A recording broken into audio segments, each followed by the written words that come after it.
سورہ لہب جس کو سورہ المسد بھی کہا جاتا ہے، اس کا پس منظر یہ ہے کہ اس وقت نازل ہوئی جب حضور پاک صلی اللہ علیہ وسلم مکہ مکرمہ میں دین حق کی دعوت دینے کے لیے کھڑے ہوئے تو آپ صلی اللہ علیہ وسلم کے سگے چچا ابو لہب نے شدید مخالفت کرتے ہوئے آپ کا مذاق اڑایا اور کہا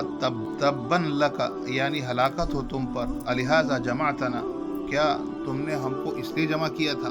اس پر اللہ تعالیٰ نے ابو لہب اور اس کی بیوی کو دنیا اور آخرت میں ہلاکت کی وعید سنائی۔ تبت یدا ابی لہب وتب، ابو لہب کے ہاتھ ٹوٹ جائیں اور وہ خود بھی ہلاک ہو جائے۔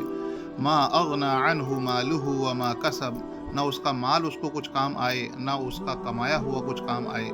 اور آخرت کے اعتبار سے سیصلی نارا ذات لہب، وہ جلد ہی بھڑکتی ہوئی آگ میں داخل ہوگا۔ ابو لہب کی بیوی ام جمیل بھی آپ صلی اللہ علیہ وسلم کو تکلیف پہنچانے میں برابر شریک تھی۔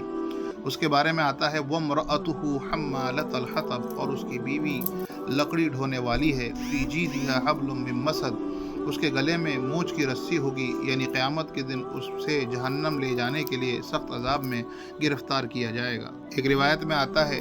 کہ یہ دنیاوی اعتبار سے بھی اس کی موت اس طرح ہوئی کہ وہ لکڑی اٹھا کے لے جا رہی تھی اور ایک رسی اس کے گلے میں پھنس گئی، جس کی وجہ سے اس کی موت ہو گئی۔